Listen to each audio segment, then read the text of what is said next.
Hey everybody, we're going on a little early today and there's an echo in here. I don't know why. My IT guy fell asleep. But we're early today and I'd like to say that it's for our friends over across the seas. Maybe they can catch us a little early, Patrick, right? But as usual, we're running a shop too. We're very busy, and so sometimes we have to change the times. We're definitely been good about keeping the Mondays at least, you guys. So if you miss us, I'm sorry. If you're with us, hello. So we're going to get going on our usual business. I noticed somebody, Patrick, one of our friends too, they said click to 5:45 on the... Oh, Randy, he helped us out because we had the screen going for like 5 minutes before we actually went online. Oh, we did? Yeah, oh, okay. I thought he was just skipping over us. No. Oh, I'm glad you mentioned Randy. Hold on a second. We're going to go off camera. He's on now. So, hey, Jimmy. Jimmy, it's perfect. The two of them are on together. Jimmy, I got a gift for you when you come in from Randy. He has a nice letter at the shop, too, which I didn't bring with me. Of course, this is the second location we have, right? So, Jimmy, Randy gave you this, or Michelle, or anybody in the class. This is a tool to remove tacks, right, Randy? He's found great success with this. It looks like it's got some nice leverage, nice wooden handle. So, Jimmy, when you come in, if you're early, come on in, by the way. We started this, usually we're starting this with Jimmy, but if he's available, he can come in anytime he wants. He could be on his way, but he's on. He could be driving and be on this at the same time, right, Patrick? Yeah. But anyhow, we thank Randy for that gift. It was a surprise gift that came in the mail. Thank you. We'll leave that right up there.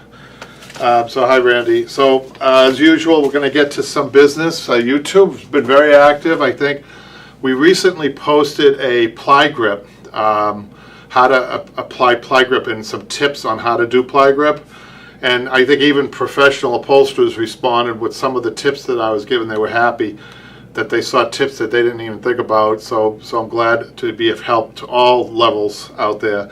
But ply grip is definitely something that is easier than hand stitching if you get used to it. Originally, ply grip was made for tacks, 6-ounce tacks mainly, because they have the little hole in them. That was before pneumatic guns were popular in the industry. And so now we use the staple gun, and it just so happens that the staple, the width of the staple ends up being, it cradles or bridges over to the one prong in the hole and the other one halfway between, that little tab that you use. So it fits perfect. It's just coincidence, you guys. Originally for 6-ounce tacks. And the thing about that is it was harder to do 6-ounce tacks with the ply grip. I would tell people, try not to do that. But of course it can be done. There's probably a technique.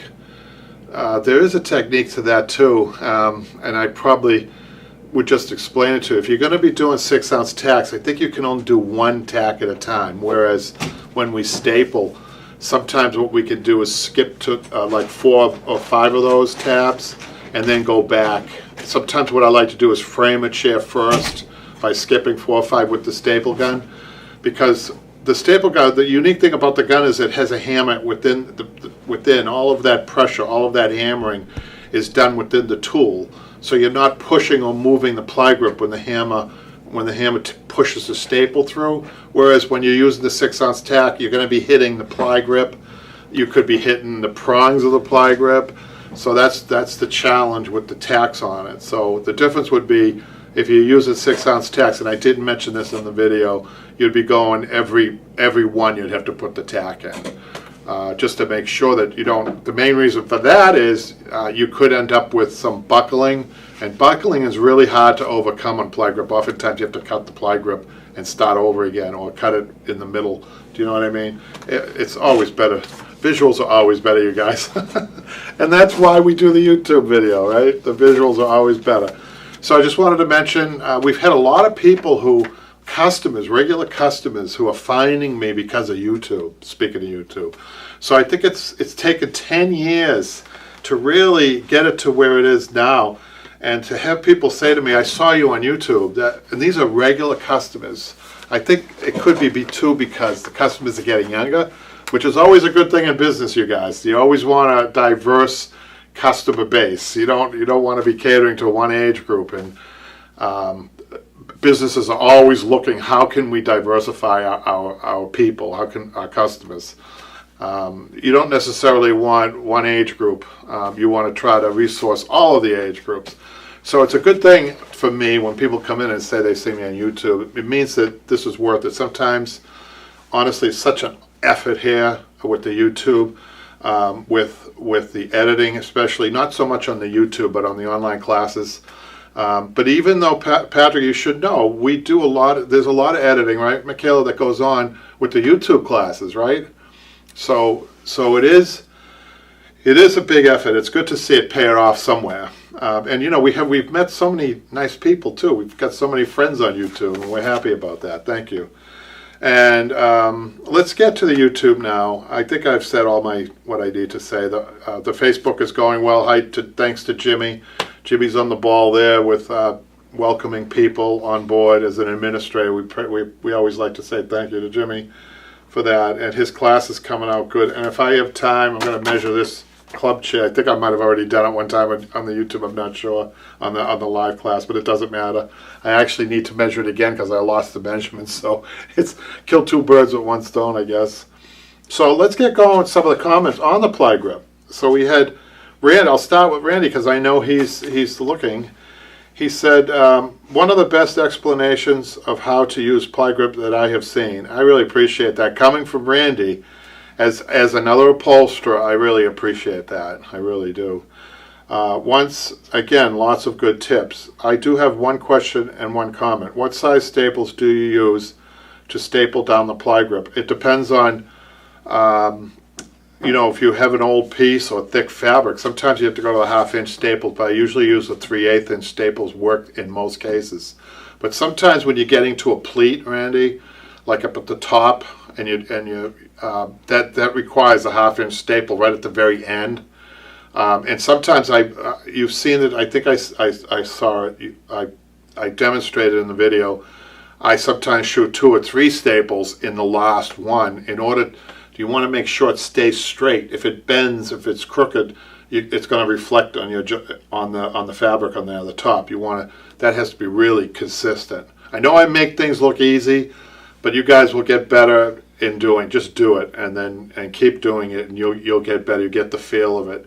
And by the way, be careful. Ply grip can be sharp when you're thumbing it down. Make sure you're not in between. You can get cut, so just be careful. Sometimes, you know, gloves, if you want to use gloves, that's fine. Then he goes on, he says, with the fabric that's thin and fragile, I'm surprised by that you did not pin it up and hand sew the back on. Great information. I purchased some shop shares that I use for most of my non-fabric cutting, he also says. So that's a good idea.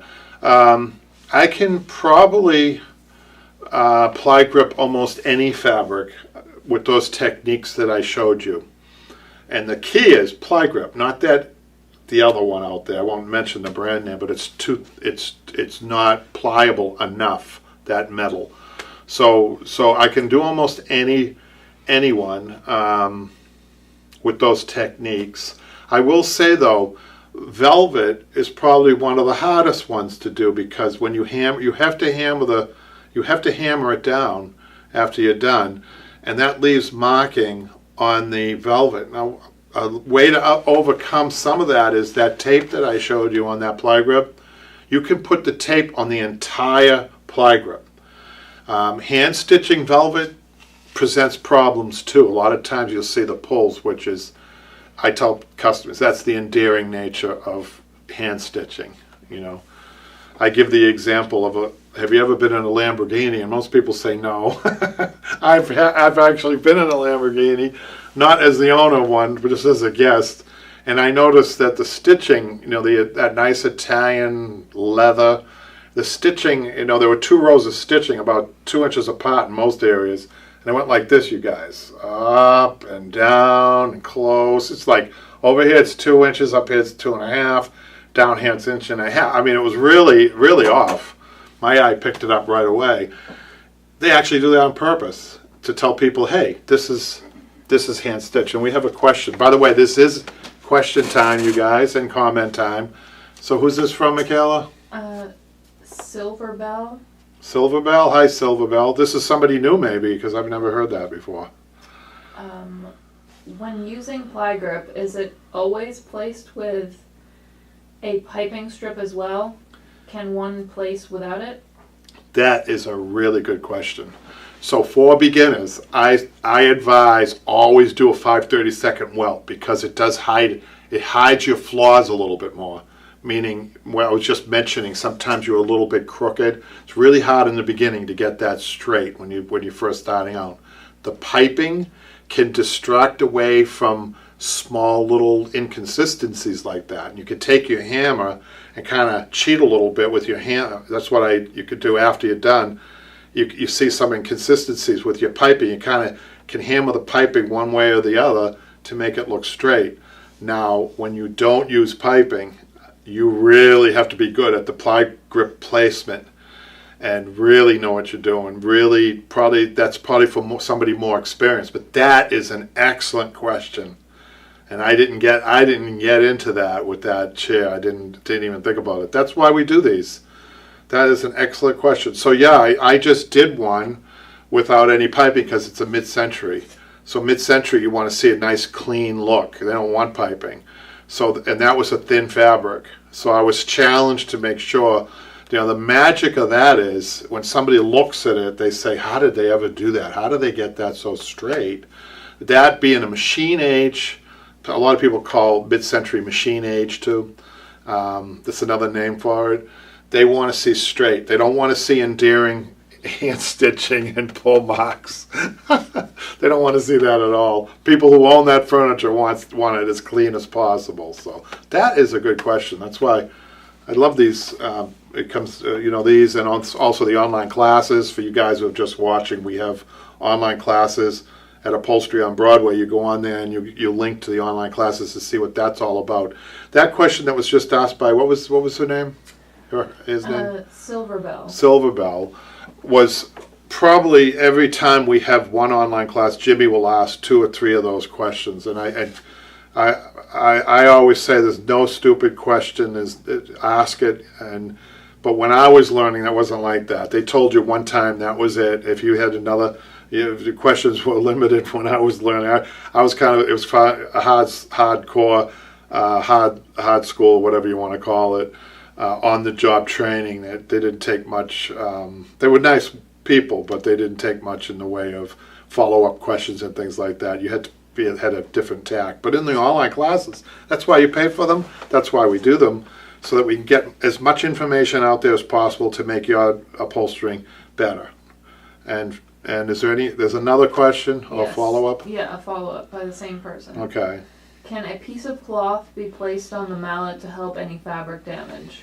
Yeah, that's a good one. That's a good idea. The only thing about cloth on a wooden mallet is that you get a bounce. And so it's the same principle as having a tack hammer with the plastic tip for decorative nails. I don't own one, never liked them, because what happens, you end up with a crooked tack rather than a tack without any scratches. So you could try that. If that works for you, that's fine. Never use a rubber mallet, guys, or even a white rubber mallet, even a clean rubber mallet. Do not use those. They'll stain. And I usually I use my wooden mallet for all of my jobs. And you'll see me when I'm using a mallet. I try to have a clean mallet when I'm finishing the sides with the ply grip. But oftentimes you'll see me go like this, even with a clean mallet. I take the palm of my hand, I just rub it to make sure there's nothing on there, and I look at my hand to see.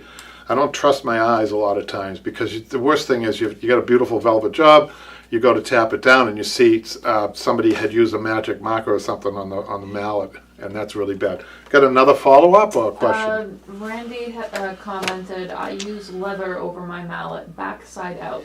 Great idea. See, another great tip, you guys. If you're watching this for the first time, and this is like real old school upholstery. I remember some of the guys used to have those. Now you just brought back a memory for me, Randy. Yeah, great idea, great tip. And Randy's really reaching back in upholstery history with that one, and so we appreciate that. That's a good thing. Yep. So sometimes your mallets, you don't have clean mallets, but you can always have a clean piece of leather handy that you can cover over and over again. But again, you're going to get some bouncing. But I think on the wooden mallet, when you're doing ply grip or other things, we use it for other things too. When we do an upholstered seat, mallet use, a lot of people don't realize in upholstery is kind of important. So when you do a front edge of a seat, let's say you're done, the mallet comes out. Oftentimes I'm using this end of the mallet just to get my seat front perfect. I'll stand on either end and look at it and see if there's any inconsistencies. I'll tap it down. Sometimes you can go up at the top and tap it this way. Sometimes I take spring mist on the front. The front edge is because the lighting is different. It's kind of like a tabletop. Tabletops, ask any wood refinisher, the hardest things to do because the light is very unkind or very telling on that way. So, and depending on the fabric that you use too. So there's a lot of things we do at the end of a job that we go over the whole piece. I go over my piece a few times, and that's one of the things that I do. So that's really interesting, mallet use. Let's go on to the next one about ply grip. Janine says, thank you for the demonstration. I love the tips, especially the tape for the corners with thinner fabric. Yeah, thank you, Janine. And Jody, she says, hand sewing is the best method for cleaner lines. I would say for most fabrics it is. I would agree with you, Jody. And I think the reason is once you master hand stitching too, you can have more control, I think, over your line because you're going slower and there's less of a commitment. There's less than the ply grip would be. I don't know if you know what I'm talking about. With making a mistake, there's less likely you can make a mistake with the hand stitching once you get good at it. I'll tell you a little story. In my classes that I did live, and I do miss those classes, you guys, we used to do 12 people would come in at once with all different projects when I was younger. I used to do that 3 nights a week, 12 people, that's 36 people a week, 3 nights a week, and all their furniture, which was all at different levels of work, different levels of accomplishment by the people, beginners and people that took the class over and over again. It was challenging, I could tell you. We did everything by hand too. I didn't have a compressor in those days. We didn't have compressors. We did everything by hand. So that was a challenging class. But so when I used to teach people how to do the hand sewing, actually learning it sounds difficult, but once it's learned, it's easier. And I had ways of explaining it. And don't we have a couple of videos on hand stitching, Patrick? Yeah, we do. So those are good. You guys should check those out. To a person almost, I would teach them how to, and then I would come back and they were doing too good of a job. They were doing too good of a job. They were making sure that there were no pull marks. And just getting back to the Lamborghini, I'd like, you're going through all that effort of hand stitching. You don't want people to think that you ply gripped. So, this is the reverse of what I was just talking about, the mid-century, right, guys? In a traditional furniture, it's just kind of funny. But I like to put a little pucker or two in there when I'm doing it, just to show people, hey, I took the time to do this, Then Jody goes on to say, ply grip is just a faster way to apply the fabric. True. Depending on the fabric, it can give good results. True. So let's go to the next page. We're only on the second page, Patrick. Wow, there's a lot of comments, a lot of good Facebook stuff. Yeah, this is really good. We had I think more people are at home now. What do you think, Patrick? They're focusing more on projects for the winter? Or what do you think, with the cold weather? At least in this hemisphere. Maybe. It's getting still nice here, that's all I know. So another ply grip comment from SG. And, we were talking a little bit before, because we've got such good response from that video, that we should start focusing on some of the smaller things again. We're so focused on the big projects, on the online classes and things, that maybe we're going to do more of these type of free videos. There's another question or comment? This is from Randy. He says, when you hand stitch, round pointed needle or triangle point? I call them diamond pointed needles, the ones he's talking about. I like those. I think they go in smoother. The round points will work, but a preference is the diamond tipped ones. I like those. But either one will work. It's the size of the needle that's important. Usually on hand stitching, we're doing 2.5, I think, 2. I'll show you. That's my hand stitching needle. Can you see that? And the other important thing to know is when you're doing hand stitching, sometimes I use a bigger needle. Well, bigger needles are used for blanket stitching and blind and back stitching on more of the innards, right? But the twines are different. The hand stitching twine, definitely you need this nylon twine that we use. It's essential. You don't want a twine that breaks, that's for sure. Some people double up on a cotton twine, still will break. And then we use this for our bigger needles, and the innards is the nylon tufting twine. So that's interesting. SG says, I think it's great you're showing the use of ply grip, something I'm not yet used. Oh, I'm surprised at that. And whilst a professional such as yourself could no doubt hand stitch the back, it's good you are showing that it is possible to achieve a great outcome on a fine fabric, because for a beginner like me who is less confident with hand stitching, that's interesting. I know this lesson will serve me well. Thanks again, Kevin. That's great. Some people find the hand stitching more difficult than the ply grip, and I can understand that. I can understand why too. Sometimes that fine motor skill, that dexterity is not there for whatever reason. But I think with the videos, that actually I think it's worth a little tip here now, is holding the needle. I'm going to use a bigger needle to show you on the camera. So you don't want to be holding any needle with any flopping like that. You need to get a firm grip. Notice my hand, this index finger is almost in the curvature of the curved needle. Bless you. My thumb is pressed firmly underneath. I'm on the metal, and I have a tight grip. My hand is tight.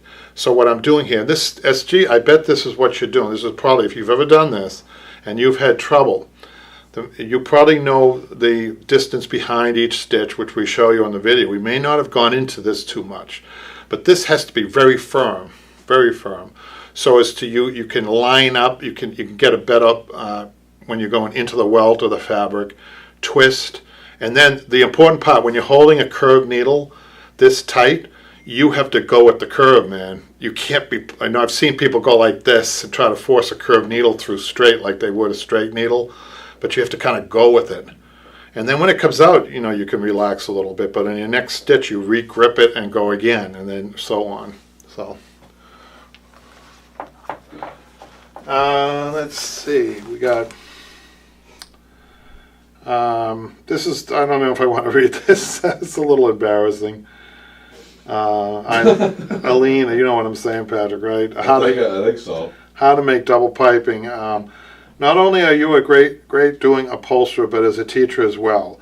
You have a way with words, explaining everything so clear and making me think I can do it. Thank you. Well, that was the one I was thinking. I'll take that as a compliment, a real good compliment, because it is a teacher's job, no matter what you're teaching, upholstery or physics 101 or brain surgery.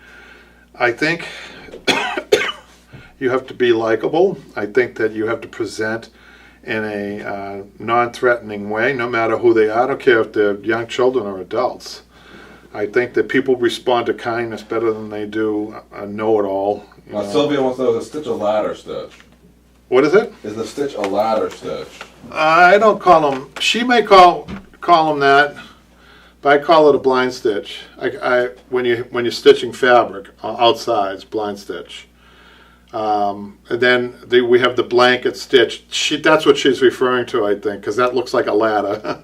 Now that I think of it, I never thought of it that way. You turn your head, it looks like a ladder, yeah, if that's what she's referring to. Okay, this is from Kaiser, Patrick, about American Victorian sofa. You are very good, no BS, very simple. I understand you. Who doesn't understand you is a dumb blankety blank. Well, he says it for defending you. Yeah, I guess. There must have been a string of comments on that video, Patrick. You're not telling me. No, I didn't even look. You know, you guys, my son shelters me from some of the worst comments. Right? Well, believe me, if there's one that I find it funny. One was funny. I always like bringing it up. I've done it before, but it's so funny. We did a kind of a tongue-in-cheek cat video, how to pick fabrics for your cat or something stupid like that. It was just one of the, we don't do many of those. We used to do more of those years ago before I realized people are depending on these videos for a living, some people. I think I stopped doing the goofy ones when I got a letter from a woman in the Midwest who had 2 young children, and she was a stay-at-home mom. She was a single mom, and she was supplementing income doing upholstery using my videos. I said, you know what? I have to get a little bit more serious here, and it's really proven to be good, isn't it, Patrick? Yeah, for sure. I think that it's probably better that we do it this way than that. But we did that goofy one, the cat one. I'm sitting on a wing chair, and I have my legs crossed or something. I look like some book guy, you know, and I'm talking about cats. And somebody said on the comments, "This guy doesn't know anything about cats." And somebody else said, You always bring this up. That really must have bugged you, dude. well, it did. And so, yeah, it was funny, though. I thought it was funny. And some other, you wanted it to remove it. I said, no, don't remove it. Did you remove it? I don't know. Don't remove it. And somebody else said, well, of course he doesn't know anything about cats. He's an upholsterer. What would he know? I think he brings this up every time. Oh, do I? Wow, what is it? I don't care. I know I do, but it's funny. John, he's talking about the ply grip too. Another one, never thought of taping the corners. Great tip. Thank you. Now make sure when you tape your corners, you don't tape over the prongs. Your prongs have to stay sharp and pointed in order to grab hold of the fabric, right? So if your tape goes over the prongs, that could be a problem. Or somehow you bend your prongs. There is a way of unbending the prongs, you guys. I'm going to take this out because it was so popular. Wow. Let's just take this out. So let me just show you another little tip that I just thought of. What do you do when you bend a prong? Let's see, let's throw that down there. You like that drama, you guys? I'm going to take my hammer.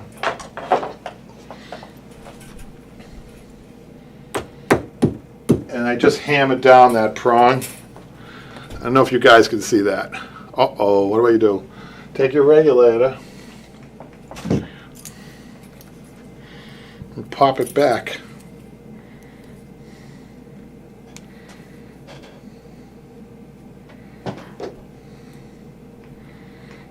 How about a short video on how to sew, hand sew, horsehair edge roll?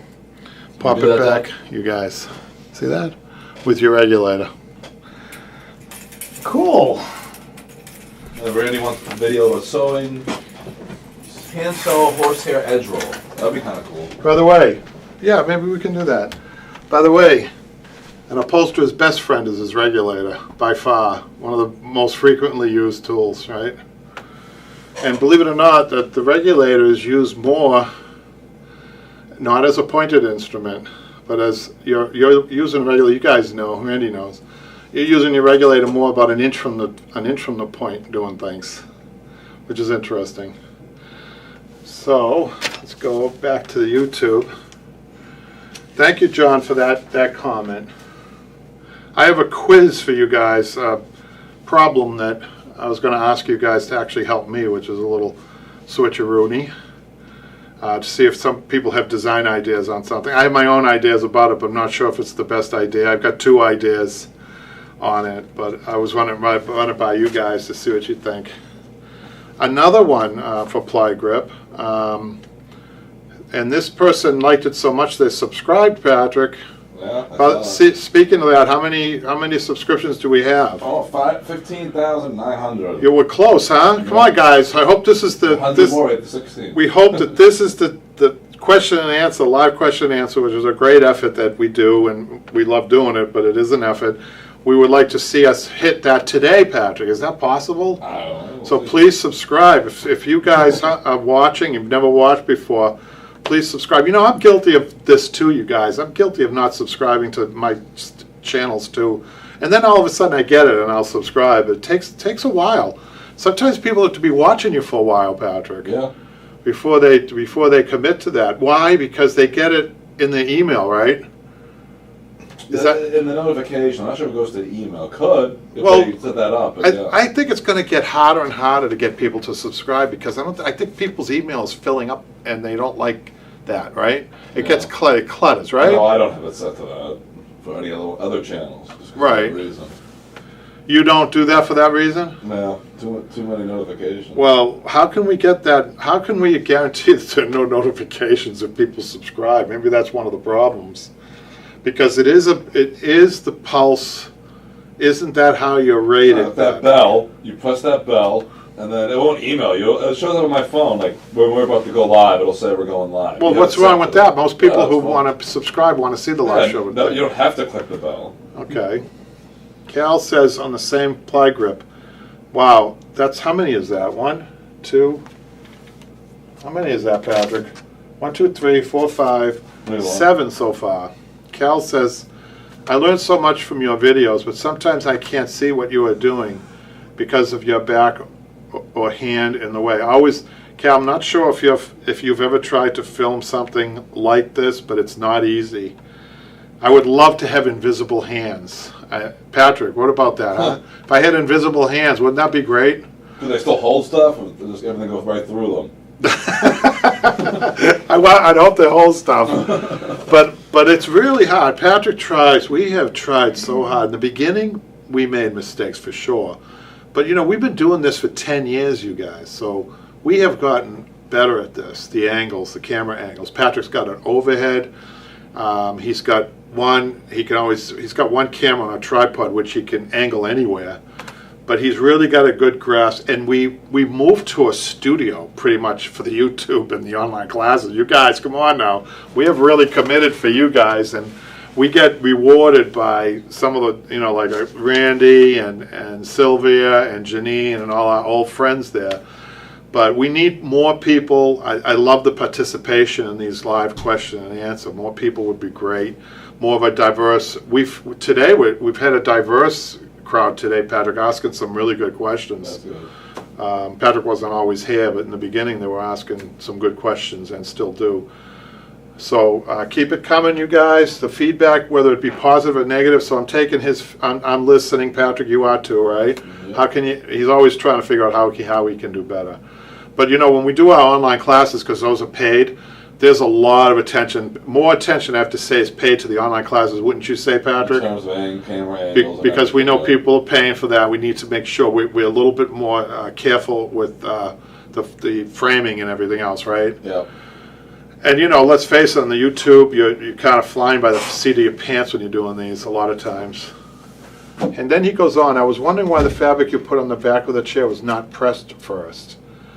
Cal, I had never seen anything about ply grip, so the whole video was a new teaching.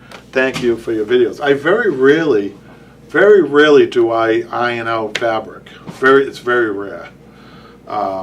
There's no need in it on upholstery fabric because it comes rolled and it's already pressed pretty much. So we never do that. I never do that. That's a good question. The only time I use an iron is on skirts. I'll make a skirt and it's lined. I have to press it in order to get the lining to at the bottom of the skirt perfect. That's when I use an iron. But you have to be careful on upholstery fabric, you guys, on the iron. You know, with these polyesters, it can melt. You really have to be careful. You have to test it first. I don't like testing with my iron either because I like to keep it as clean as possible. So sometimes I use a muslin in between. Iron, though, you have to be careful with the iron on velvet, let's say. Forget about it. On velvet, you'll mark it. So we don't like to use a lot of... In the old days, we had steamers. We used to have those steamers on the floor. You put water in it. Problem with those is the hose kinks up. The water can come out. Or, you know, those machines get older in the water. You don't realize that there is water coming out of the head. They're a problem, too.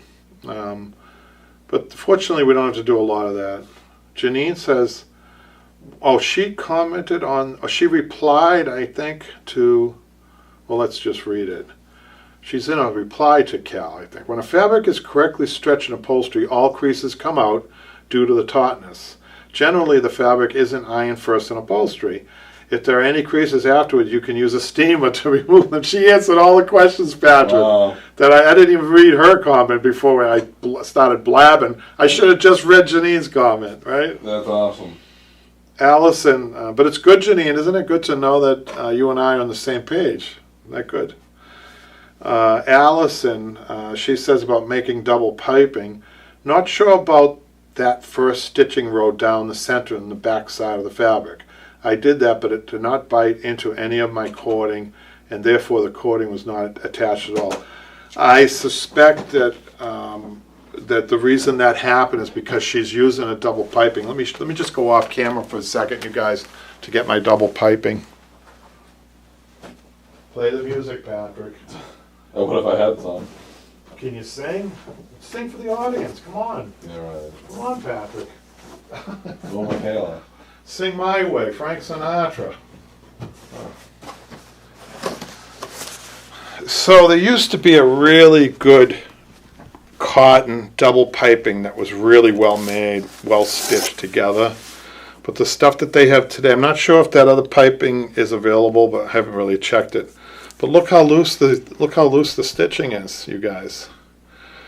So believe it or not, though, with my so that's one problem that she might be facing. Look how loose that stitching is on the cotton. It's like they're held together like this. It's great, but she could. Another problem that she could have is she doesn't have a double welt foot, which are 2 grooves in the foot that go along with the double pipe. That's essential. If she's watching that video, I'm sure that I told her about that.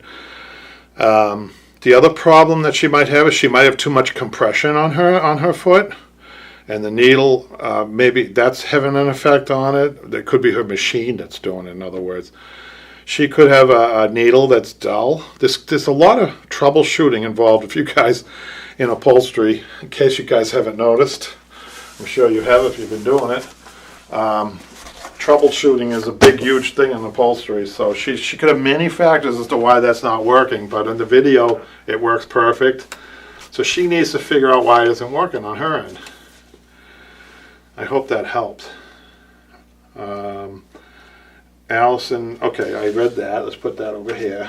Okay, now let's get back to the Facebook, Patrick. That first one's interesting, isn't it? Yeah, there's a couple of really good ones. So, Diana, she's new, actually. She's local, by the way. Oh, cool. She's local to the shop. She come in person and ask you a question. She has. She's come in to get some, materials. Oh, cool. And she's reached, what's interesting, you guys, about the Facebook, I'll mention it now, that Facebook is such a treasure trove of questions and answers in itself. Definitely, if you haven't joined the Facebook, join. And I've noticed, Patrick, that we have not let up on the how many new people there are that are joining. Yeah, I think are we at 300 yet on there? I'm not sure. I bet we have to ask Jimmy when we see him, but I think it's wonderful, and I appreciate that, you guys. So Diana says, about to finish the deck of this settee, and I'm planning out my next few steps.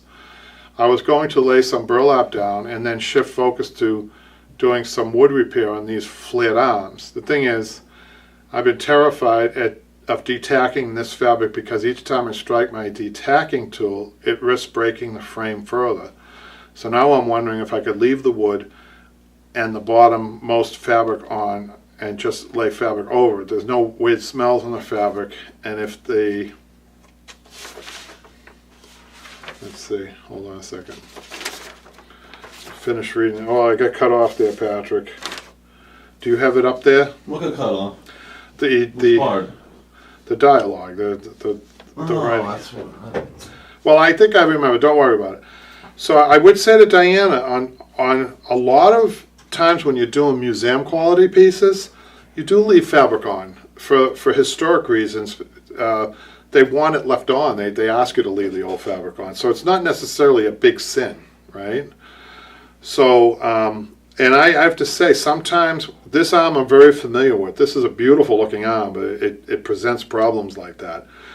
And I've always said, if it's going to damage the arm, don't do it. Leave it on. And I know that we got a comment from somebody else that was fine too. That the way they would do it would be to take it off, take the whole thing off to the frame, and then pay attention to the pieces that needed to be, re-glued or whatever.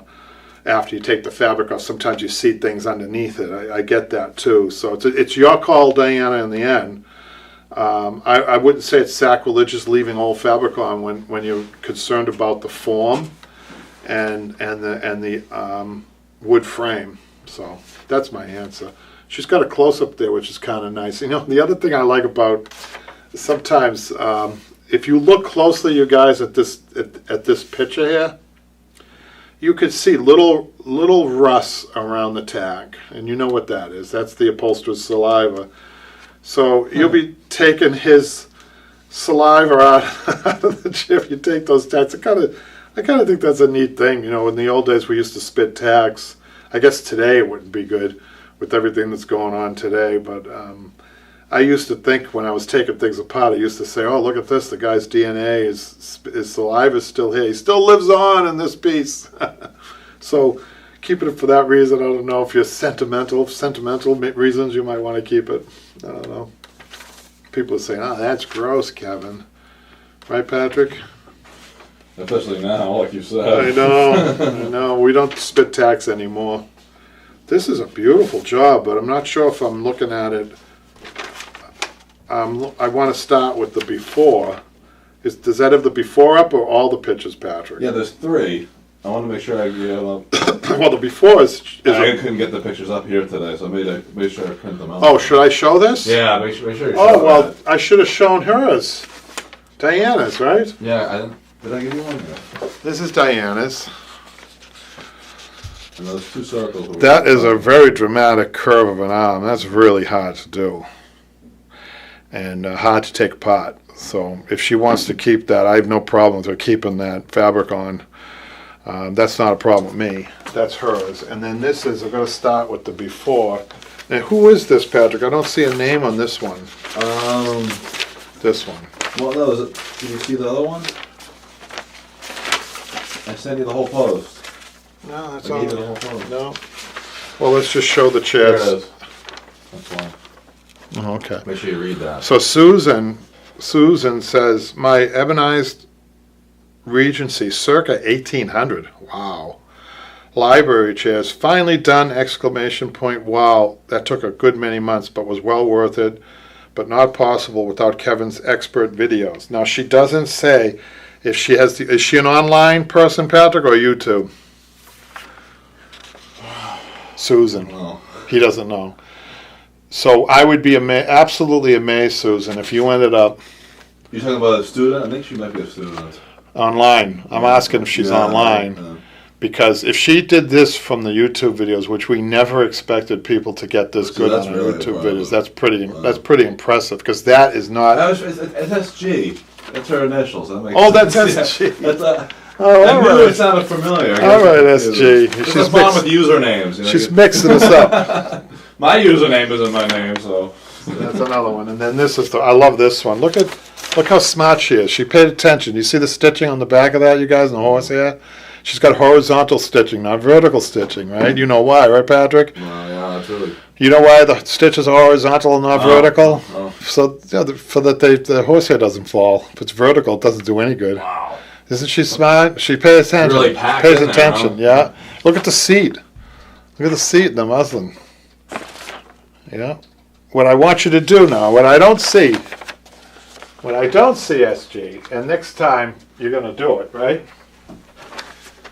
She may have, and maybe she didn't take the picture in time, but when you you want the next upholsterer to know that you did such a great job on the muslin, right? In a traditional upholstery, we poke holes through the muslin. I'm not joking, you guys. I'm not joking. And we work the horsehair through the muslin. Look. And sometimes I might draw it this way a little bit just to get the threads back. But usually it's done around, see this, I want you guys to see this. See, there's a little hole in this. I could tell from the picture. She's a little, no, in all fairness to SG, she may have done this. Little hollowness around here. So what she's going to do is she's going to take her regulator. That's what I was talking about. Your regulator is only used in about the upper 1 inch or 1.5 inch. She's going to go through and she's going to work the horsehair. Look at that. This picture almost showed. This is really weird. It almost did what I wanted to do in the paper, and it takes the horsehair up and evens it out with the wood post right here. Isn't that great? And so when the other upholsterer opens this up and sees if they know what they're doing and sees all those holes, they're not moth holes, they're regulator holes, and that's a sign that you did a good job. And then after that, you take your mallet and you're hammering it and hammering in areas and get just the way you want it. So that's it. Wow, great. So I think that takes care of that. I did want to talk about this project that came in the shop. So I have this project. I'm going to draw it out here, I think. Sometimes I get into design. It's not my favorite thing to do because it takes time. A lot of times that you don't add your time, this type of time. I mean, I can do almost any project, but a lot of times people are coming in these days with the new building that's going on. They want to do banquettes and things like that. So I had a customer come in. She's got a banquette. They made it themselves. It's pretty standard. It's like this, although what they're asking for wasn't. So that's what they have. And they have they have a round table there. So they want cushions. Okay, what do you think? I want cushions, so okay. I mean, it's not as simple as you think. When you make loose cushions for something like this, most of the times people have to slide in, especially in the inner seatings here. So the cushions move all over the place. So a little tip, you guys. You could take a 1/2 inch plywood, which is what I'm recommending. And they're going to make a 1/2 inch. They're going to make 2 pieces for me. They're going to profile it. This is for the seat. They're going to profile exactly to what they want as a cushion. And they're going to bevel the top edge of the plywood, right? So that when I pull my fabric over, it's not going to cause my fabric to wear through. I'm going to put a 3-inch piece of foam in Dacron over that. And I'm going to upholster them with a piping on top and a base welt on the bottom to make them look exactly like a cushion. The big difference is they're not going to move. My customer said he is getting this. He understands why I do this. He's going to build a little lip at the top so that even better, so that the wood fits into that and we don't have to put Velcro on it or anything. Now, you could say, well, why don't you put the loose cushions in? I guess you could do that, but there's still, loose cushions are a real problem with something like this, with the sliding. So even with the sliding with the lip, and it's going to slide this way. So I think the plywood is the best solution. It's fixed. You don't have to worry about it. It stays there. You don't have a reversible cushion, but you have pretty much a maintenance-free area. And when they have kids and everything else, that's really important to them. So now, the other problem that I'm going to ask you guys about, okay, you guys think about this. They want bolsters put in the back. They want wedge bolsters. And when you look at a wedge bolster, this is the way it looks. It's made to sit up against something straight, and it's wedged out like this. It's giving you the angle that the body wants to recline. This is about a 12-degree angle.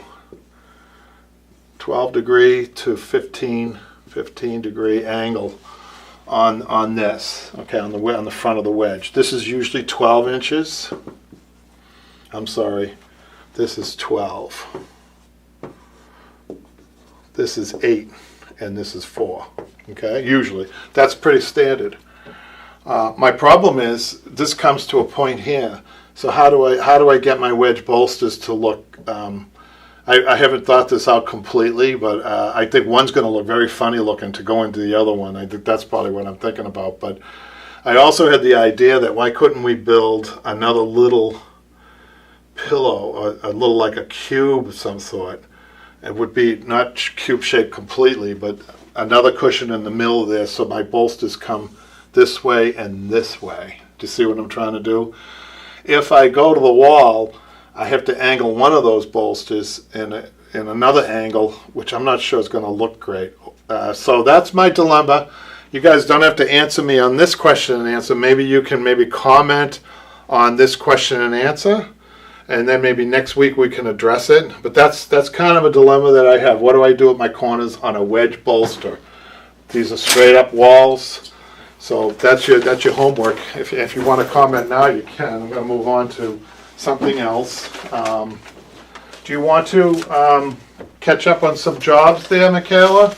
This is something that some people who are into the upholstery world already are really enjoying these segments where Michaela and I go over some jobs that have come to us. I think you might need to move the camera. So what are we doing? We're gonna go to the email, right? And see what new. Yeah, that first no reply. Okay, that would be Joyce, right? Yeah. Okay, so what we have here is, I love this part of technology, the texting and the pictures and everything. She's got some Danish furniture here, you guys. Do you see, these little plugs on the side? So they present a little bit of a problem for us now. I'll tell you why, because I can't find the dome. These are dome shaped, the old ones. I can't find dome shaped plugs anymore. They're flat and they look terrible. So this is one problem that I have. So when I'm pricing this out, I have to be careful that I tell the customer about that, and also to add in some of the expense of that. So that Danish chair, let's see what she says. These are Danish modern chairs, and I would like the seats reupholstered. Seats. Faye Van Wyck from sorry. Okay, this is interesting though. Yeah, okay. She Jimmy's says at the back door. Jimmy is trying to get in, you guys, and we locked him out. We have a restraining order against him. I'm just kidding. No restraining order. Jimmy's always welcome around here. I'm sorry. I'm a little silly today. But let's get back to this. So this here, that would be 175. Hold on a second. She's asking just to do the seat. Oh, let's give an estimate for Both? both, I guess. Okay, now they're both locked out. Can you believe this? You want to just leave them there, Yeah. Michaela? Yeah. So what happened was Patrick went out to get Jimmy, right? And now they're both locked out. You better go open the door, Michaela. Well, they're still over there. No, they're at the door. They can't get in. Somebody just tried the door. He can't get in. Throw the both of the bums out, I say. There he is. Jimmy, I was just telling. You started the show without me again, you. I was just telling the live studio audience that restraining order didn't work. Yeah, I know. And you tried moving again, and it didn't work either. Nice to see you, Jimmy. We were just talking about some of the jobs that came in, and we were pricing them out. In a minute, I'll have you come up to talk about where you're at on your online classes. Yeah, where is? Oh, there it is. Okay. Yeah, we've got a little ways to go with that, especially the channel back part. Yeah, but we'll get to that. So the Danish chair, the seat is going to be, let's say, $90 for the labor and a yard of fabric each. If she wants to do the whole chair, it's going to be $150 each chair and 1.5 yards each. So people are liking the fact that, we're giving estimates on oddball size, on almost all furniture, and the cost. These are Boston, I would say medium costs, You got that, Michaela? Yeah. Let's go to the next one. You said 120? 90 each for the seats and 150 for the whole chair, labor.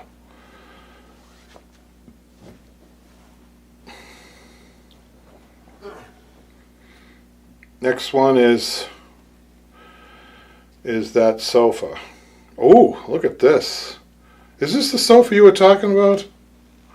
The Friend sofa? No. The purple one? No, not that one. That's actually a new one. That is pretty awesome, you guys. Let me read this. I have 2 couches that need to be upholstered due to long use. Please see picture attached and let me know when you can speak about details. Thank you so much. Wow. I have to tell you guys, this is going to be a very expensive sofa. So what makes this sofa unique, it's got diamond tufting everywhere, even on the seat, and I'm sure the customer's probably going to want it done the same way. That is just an extraordinary amount of labor. So I know we're going to scare the customer away with this one, but it's labor. What can I do about it? It's $3,200 labor each. Make sure you say each, because usually people say $1,600 each sofa, $3,200 each sofa labor, plus fabric. Why don't you just leave that one like that? You don't want to shock them too much. I already heard a couple of thumps on the floor with the price, so we'll just leave it like that. And if they follow up and they want to know how many yards of fabric, we'll follow up with that, all right? It's off. What? Your phone went off. Oh. So what's the next one? Are you all set with that one, Michaela?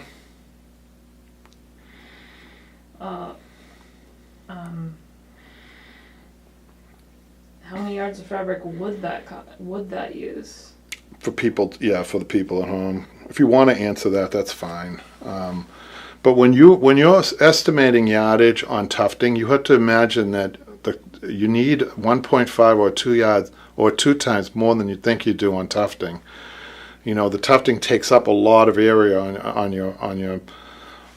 the fabric. So when you're looking at this, the seat alone is like 3 yards. The back is another 3 yards. The arms are 2 yards apiece, so 3, 6, 7, 8, 9, 10, and then you got your outside back and arms, which is another 4 yards. So I would say 14 yards each one, 14, and that's a close estimate, you guys. So okay, let's go to the next one.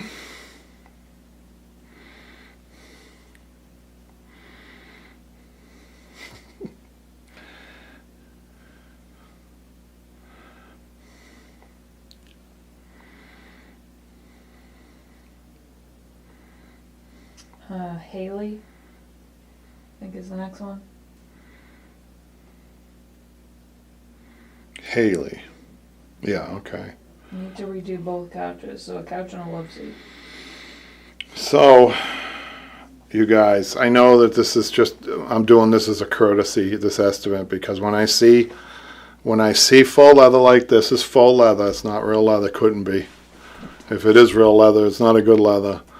But when I see a project like this come to me, an estimate, I know that this is a lower grade furniture, and people but you know what, you guys, $3,200 for the set is still a lot of money for us, isn't it? I was just complaining about that $3,200 for that beautiful purple sofa. But I know that my cost was, so when people come to me who are used to paying $3,200, they're usually younger. They don't know. So when I tell them on the sofa's going to be $2,400, Michaela, and the love seat's going to be $1,900, Michaela. And then the fabric, total fabric that you need is going to be 18 plus 16, 28. Let's say 36. 1,900. Yeah, for the love seat. And 36 yards total fabric for both pieces. There's no way they're going to pay that for this. It's not a disparaging thing to say. I just know price points. I've been doing this for so long. I know the price points of that sofa. I know people's price point.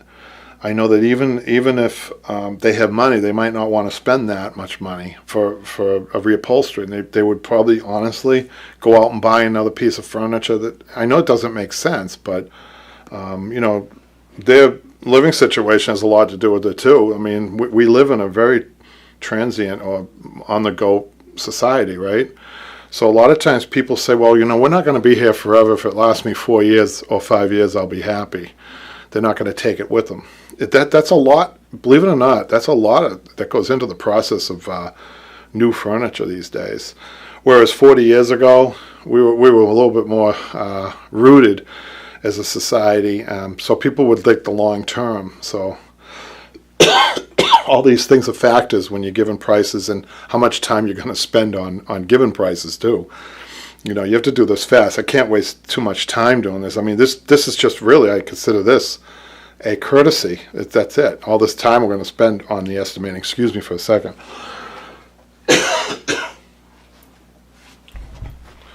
Jimmy, would you like to get I have some waters in the refrigerator, some Perrier water. Would you like one, and could you get me one too? I'll get you one. I appreciate it. So, what's the next one, Michaela? I think that's it for now, actually. that is it, you guys. So that's good. I think that segment is very popular. Let's hear some feedback if you like that. We'll continue to do it. Meanwhile, I think I'm going to skip this one and bring Jimmy up, because he's going to be coming in on the online class. And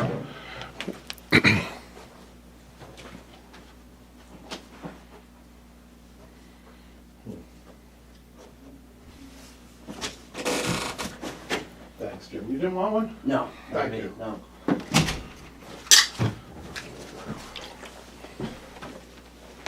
I'm just getting Jimmy ready. I'll leave this out because that's his. We've made some good progress on his piece. Although looking at it, it looks like a pile of, Junk. yes, thank you.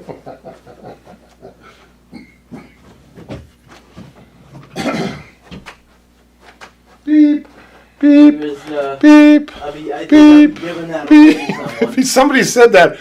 I was backing up in a bank once, Patrick, right? Well, Somebody was saying something funny, and I was just backing up without looking, and there was an older lady behind me. And she said to me, "You need one of those beeps, beeps." Wide load, right, Jimmy? Yeah, I didn't want to say anything. I'll let you fill in the blanks. Isn't he kind? Aren't you a kind guy? Because I could see your face had that lit up The look. kind that you like to forget about. I got little lines. I got them all. Jimmy's gift time. Jimmy's presenting me with some yardsticks. awesome. As luck Thank would you, have it, Jimmy. I'm going to present you. Randy sent this in the mail for you. Oh no! Isn't that nice? I love it. And I love my gift. Well, I didn't get you the doorstops. I was in a rush out Yeah, but at that's Home good, Depot, man. but We you need know what? those. No, we're gonna definitely have some serious doorstops. Wait a minute, it goes from 12 to 14. They don't like the number 13, huh? That's going to mess me up, man. I'm just kidding. I was gonna say, like, what the Take them hell? back. Oh, by the way, I got the sheet that you wanted. What do you got? Oh, I sheets. had to buy a set. Oh, no. I didn't want you to do that, Jimmy. Well, you know what? I had nothing used at home. Oh, no. Mine are in pretty good shape. Well, I'm Don't worry sorry. about it. You know what? You can use it for something else. We'll use it for something else down the road. Well, Jimmy, do you want to come up and talk about your piece before we sign will off? you- I can move this. I'm joking. No, I have to move it anyhow. Why don't you talk about what we did last week? Oh, last week, no, go ahead. You can introduce it. Oh, look, I like this though. Yeah, looking at it, it's like, wow. Isn't it nice? I tell you, I'm amazed with it because I don't think this is as firm Mm-hmm. as what was previous. Right. I don't believe so. No, it was. It's better than what was there, and you had zigzag springs. The foam, in some cases, is better than the zigzag springs. Yeah. A good foam. So what we did was we padded up your arms. I'm not sure if we caught up with that the last time. I think This we is a did, lot. didn't Yeah, we? this was the last thing, and we put in a little tack stripping. Yeah, on let's the show side. people that what we did. People want to know the uses of tack strip. So we put the tack strip in because week to week sometimes the foam will work through the staple, and the tack tape prevents that. So we Okay. didn't want our good work just to come apart. So is this a universal rule kind of type of, that you should remember? I mean, especially with this type of armchair. This is an old traditional. This is carrying an old tradition into a new method. Okay.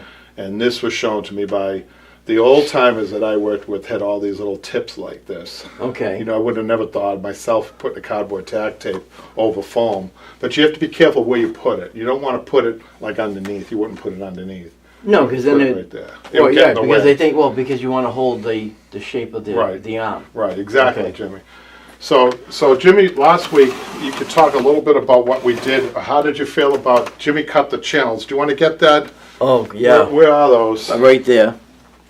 We cut the fabric. Where is the fabric? Uh-oh. Uh-oh. Don't tell me Joe, you sold it again. I had a spill, and I had to use it on the Oh, spill. right. The coffee's going. Wine. Yeah, yeah. Oh, He just boy. figured he'd just use any old rag. Yeah, If I did that, we wouldn't even have restraining order. I'm running out of fabric as we speak. Where is it? Oh, did you stack it somewhere else? No, here it is. Oh, phew. Ooh, that was a close one. Yeah, I know. Like, That paperwork would have been too much. Ready? Hold it.